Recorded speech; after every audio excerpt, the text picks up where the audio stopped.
Hello, എല്ലാവർക്കും എൻ്റെ YouTube ചാനലിലേക്ക് സ്വാഗതം. ഇന്ന് ഞാൻ ഇവിടെ തയ്യാറാക്കാൻ പോകുന്നത് ഒരു നാടൻ സ്റ്റൈലിലെ ചിക്കൻ കറിയാണ്. പൊട്ടറ്റോയും തക്കാളിക്കായും തേങ്ങാപ്പാലും ഒക്കെ ചേർത്തിട്ടുള്ള ഒരു കറിയാണ്. നമുക്ക് നോക്കാം ഇതിനാവശ്യമായ സാധനങ്ങൾ എന്തൊക്കെയാണെന്ന്. അതിനായി ഞാനിവിടെ ഒരു 3/4 കിലോ ചിക്കൻ എടുത്ത് കഴുകി വൃത്തിയാക്കി കട്ട് ചെയ്ത് വെച്ചിട്ടുണ്ട്. പിന്നെ അതിലേക്ക് ആവശ്യമായത് ഒരു 2 വലിയ പൊട്ടറ്റോ ഇതിൽ ഇത്രയും വലുപ്പത്തിൽ ഞാൻ കട്ട് ചെയ്തിട്ടുണ്ട്. പിന്നെ അതിലേക്ക് ആവശ്യമായത് ഒരു തക്കാളിക്ക, അത് ചെറുതായി അരിഞ്ഞ് വെച്ചിട്ടുണ്ട്. പിന്നെ അതിലേക്ക് വേണ്ടത് തേങ്ങാപ്പാൽ, ഉപ്പ്, പിന്നെ 2 സവോള, വലിയ സവോള ചെറുതായി നീളത്തിൽ അരിഞ്ഞത്, ഒരു 2 സ്പൂൺ ഇഞ്ചി ചതച്ചത്, ഒരു 9 അല്ലി വെളുത്തുള്ളി എടുത്തത് അത് ചതച്ചിട്ടുണ്ട്, ഒരു പച്ചമുളക് എടുത്ത് 4ആക്കി കീറിയത്, കുറച്ച് കരിയാപ്പില. പിന്നെ അതിലേക്ക് ആവശ്യമായ പൊടികൾ 2.5 സ്പൂൺ മല്ലിപ്പൊടി എടുത്തിട്ടുണ്ട്, ഒരു ചെറിയ ടീസ്പൂൺ മുളക് പൊടി എടുത്തിട്ടുണ്ട്, ഒരു 1 സ്പൂൺ ഗരം മസാല പൗഡർ, ഒരു 1/2 സ്പൂൺ മഞ്ഞൾപ്പൊടി. പിന്നെ അതിലേക്ക് ആവശ്യമായ വെളിച്ചെണ്ണ. പിന്നെ കടുക് വറുക്കാൻ വേണ്ടിയിട്ട് 2-3-4 വറ്റൽ മുളക് എടുത്തിട്ടുണ്ട്, കടുക് എടുത്തിട്ടുണ്ട്.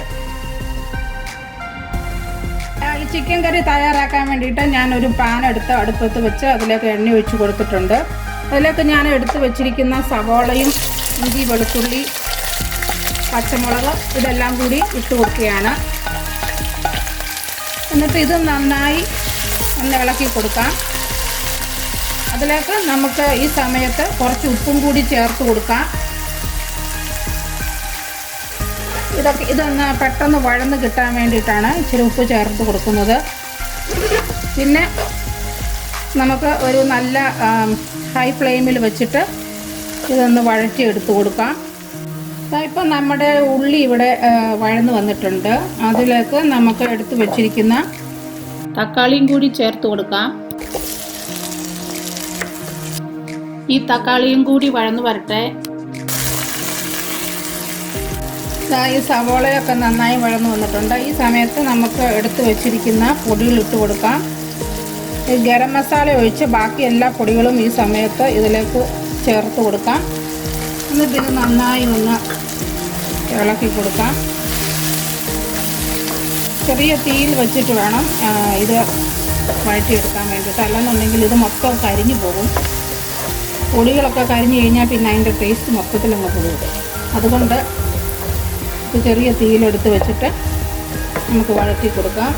പൊടി നന്നായി വഴന്ന് വന്ന് കഴിയുമ്പോഴത്തേക്ക് നമുക്കതിലേക്ക് എടുത്ത് വെച്ചിരിക്കുന്ന ചിക്കനും കൂടി ചേർത്ത് കൊടുക്കാം. ആ പൊടികളൊക്കെ ഒരുമാതിരി നന്നായി വഴന്ന് വന്നിട്ടുണ്ട്. ഈ സമയത്ത് ഞാൻ ആ ചിക്കനും കൂടി ചേർത്ത് കൊടുക്കുകയാണ്. ചിക്കനും കൂടെ ചേർത്ത് കൊടുത്തിട്ട് ഇത് നന്നായി ഒന്ന് ഇളക്കി കൊടുക്കണം. ഈ ചിക്കനിൽ ഈ മസാലയെല്ലാം നല്ലതായിട്ട് പിടിച്ച് വരുന്നിടം വരെ ഇതൊന്ന് ഇളക്കി കൊടുക്കാം. ഈ ചിക്കനിലേക്ക് ഇതെല്ലാം മസാലയെല്ലാം നന്നായി പിടിച്ച് വന്നിട്ടുണ്ട്. ഇനി നമുക്ക് ഇതിലേക്ക് ഇച്ചിരി കരിവേപ്പിലയും കൂടി ചേർത്ത് കൊടുക്കാം. തേങ്ങാപ്പാൽ ഞാൻ പിന്നെ ഒഴിക്കുന്നുള്ളൂ, ഇപ്പം അത് ഒഴിക്കുന്നില്ല. ഈ സമയത്തേക്ക് നമുക്ക് ഇതെല്ലാം നന്നായി ഒന്നും കൂടി യോജിപ്പിച്ചിട്ട് നമുക്കിതൊന്ന് അടച്ച് വെച്ച് കൊടുക്കാം. അടച്ച് വെച്ചിട്ട് ഒരു 5 മിനിറ്റ് കഴിഞ്ഞിട്ട് ഇതൊന്ന് തുറന്ന് നോക്കണം. അതിൻ്റെ അകത്ത് വെള്ളമൊക്കെ ഉണ്ടോയെന്ന് നോക്കണം. ഇതിപ്പം ഒരു മീഡിയം ഫ്ലെയിമിൽ നമുക്കിത് വേവിച്ചെടുക്കാം. എന്നിട്ട് ഒരു 5 മിനിറ്റ് കഴിഞ്ഞിട്ട് തിരിച്ച് വന്നിട്ട് ഇത് നോക്കുക. എന്നിട്ട് വെള്ളമില്ലെന്നുണ്ടെങ്കിൽ കുറച്ച് വെള്ളം കൂടി ചേർത്ത് കൊടുക്കാം. ഇപ്പം ഞാനിതൊന്ന് അടച്ച് വെച്ച് കൊടുക്കുകയാണ്. ഇവിടെ 5 മിനിറ്റ് കഴിഞ്ഞിട്ടുണ്ട്. ഞാൻ ഈ ചിക്കൻ ഒന്ന് തുറന്ന് നോക്കുകയാണ്. അതിനകത്ത് കുറച്ച് വെള്ളമുണ്ട്. ഇത് വേകാൻ വേണ്ടിയിട്ട് കുറച്ചും കൂടി വെള്ളം ചേർത്ത് കൊടുക്കണം. ഞാൻ ഇതിൻ്റെ അകത്ത് ഒരു പച്ചമുളകാണ് ചേർത്തേക്കുന്നത്. ഒത്തിരി എരി എൻ്റെ പിള്ളേർക്ക് ഇഷ്ടമല്ല, അതുകൊണ്ട് ഞാൻ കുറച്ച് എരിയേ ചേർത്തിട്ടുള്ളൂ. നിങ്ങൾക്ക് വേണമെന്നുണ്ടെങ്കിൽ കുറച്ചും കൂടി മുളക് പൊടിയോ ഒരു പച്ചമുളകും കൂടി ഇതിൻ്റെ അകത്ത് ആഡ് ചെയ്ത് കൊടുക്കാം. ഞാനിപ്പോൾ ഇതിൻ്റെ അകത്ത് കുറച്ച് കൂടി വെള്ളം ചേർത്ത് കൊടുക്കുകയാണ്. കുറച്ച് വെള്ളം ചേർത്ത് കൊടുത്തിട്ടുണ്ട്. ഒരു കപ്പ് വെള്ളം കൂടി ചേർത്ത് കൊടുത്തിട്ടുണ്ട്. ഇതിനി നമുക്കൊന്ന് അടച്ച് വെച്ചിട്ട് വേവിച്ചെടുക്കാം. ഒരു 5 മിനിറ്റും കൂടെ കഴിഞ്ഞിട്ട് നമുക്ക് ഇതിലേക്ക് എടുത്ത് വെച്ചിരിക്കുന്ന പൊട്ടറ്റോയും കൂടി ആഡ് ചെയ്ത് കൊടുക്കാം. ഇപ്പോൾ ഞാൻ ചിക്കൻ ഒന്ന് തുറന്നിട്ട് ഇതിലേക്ക് ഈ പൊട്ടറ്റോ എടുത്ത് വെച്ചിരിക്കുന്നതും കൂടി ആഡ് ചെയ്ത് കൊടുക്കുകയാണ്. എന്നിട്ട് ഇതൊന്ന് നന്നായി ഇളക്കി കൊടുത്തിട്ട് വീണ്ടും അടച്ച് വെച്ച് ഒരു 15-20 മിനിറ്റത്തേക്ക് നമുക്ക് വേവിച്ചെടുക്കാം. അപ്പോഴത്തേക്കും ഈ ചിക്കൻ റെഡിയാകും.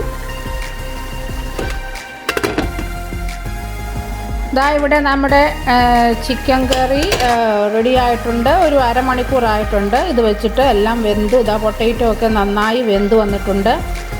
ഇനി ഞാൻ ഇതിലേക്ക് എടുത്ത് വെച്ചിരുന്ന തേങ്ങാപ്പാലിൽ നിന്ന് പകുതി തേങ്ങാപ്പാൽ ഇതിലേക്ക് ഒഴിച്ചു കൊടുക്കുകയാണ്. ഇനിയും നമുക്കിത് നന്നായി ഒന്ന് മിക്സ് ചെയ്ത് ഒരു 2 മിനിറ്റ് നമുക്കിതൊന്ന് അടച്ചു വെക്കാം. അത് കഴിഞ്ഞിട്ട് ഇതിലേക്ക് കടുക് വറുത്ത് ചേർത്ത് കൊടുക്കാം. ഇപ്പം ഒന്ന് ചെറിയ തീയിലൊന്ന് വെച്ച് കൊടുക്കണം. നമ്മുടെ ഈ തേങ്ങാപ്പാലൊന്നും തിളച്ചു പോകരുത്. ഞാനിവിടെ കടുക് വറുക്കാൻ വേണ്ടിയിട്ട് ഒരു പാൻ എടുത്ത് അടുപ്പത്ത് വെച്ച് കൊടുത്തിട്ടുണ്ട്. അതിൻ്റെ അകത്തേക്ക് ഞാൻ എണ്ണ ഒഴിച്ച് കൊടുത്തു. എണ്ണ ഒന്ന് ചൂടായി വരുമ്പോഴത്തേക്ക് നമുക്ക് അതിലേക്ക് എടുത്ത് വെച്ചിരിക്കുന്ന കടുക് ഇട്ട് കൊടുക്കാം. കടുക് ഒന്ന് നന്നായി പൊട്ടി വരുമ്പോഴത്തേക്ക് എടുത്ത് വെച്ചിരിക്കുന്ന വറ്റൽമുളകും കരിവേപ്പില എല്ലാം കൂടി ചേർത്ത് കൊടുത്ത് ഒന്ന് കടുക് വറുത്തെടുക്കാം. ഈ കടുക് ഒന്ന് പൊട്ടി വന്നിട്ടുണ്ട്. ഇതിലേക്ക് ഞാൻ മുളക് ഇട്ട് കൊടുക്കുകയാണ്. നമുക്ക് കരിവേപ്പില ഇട്ട് കൊടുക്കുന്നു.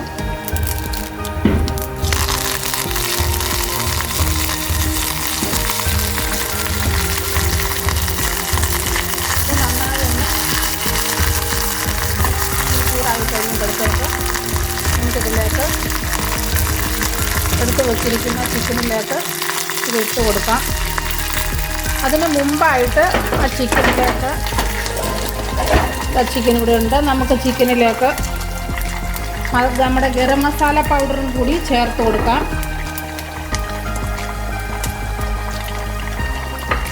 എന്നിട്ട് ഇതൊന്ന് നന്നാക്കി ഇളക്കി കൊടുക്കാം.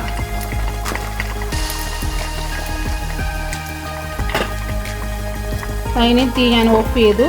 എന്നിട്ടിനി ഇതിലേക്ക് ഈ കടുക് വറുത്തതും കൂടി ഇട്ട് കൊടുത്ത് ഒരു 2 മിനിറ്റ് അല്ലെങ്കിൽ 5 മിനിറ്റ് നമുക്കൊന്ന് അടച്ച് വെച്ച് കൊടുക്കാം. അങ്ങനെ നമ്മുടെ കറി ഇവിടെ റെഡിയായി വന്നിട്ടുണ്ട്. ഇനി ഇതൊരു സെർവിങ് ബൗളിലേക്ക് മാറ്റാം. ഇതങ്ങനെ നമ്മുടെ നല്ല തേങ്ങായും പൊട്ടറ്റോയും തക്കാളി എല്ലാം ചേർത്ത നല്ല അടിപൊളി ചിക്കൻ കറി ഇവിടെ റെഡി ആയിട്ടുണ്ട്. ഇത് നമുക്ക് അപ്പത്തിൻ്റെ കൂടെയും ചപ്പാത്തിയുടെ കൂടെയും പൂരിയുടെയൊക്കെ കൂട്ടത്തിലും അങ്ങനെ എല്ലാം കഴിക്കാൻ പറ്റിയ ഒരു നല്ല അടിപൊളി കറിയാണ്. കുട്ടികൾക്കൊക്കെ നന്നായി ഇഷ്ടപ്പെടും. ഇത് നിങ്ങളെല്ലാവരും ഒന്ന് ട്രൈ ചെയ്ത് നോക്കുക. എന്നിട്ട് ഫീഡ്ബാക്ക് അറിയിക്കുക. കമൻറ്റ് ചെയ്യാനും ഷെയർ ചെയ്യാനും സബ്സ്ക്രൈബ് ചെയ്യാനും മറക്കരുതേ. Thank you for watching.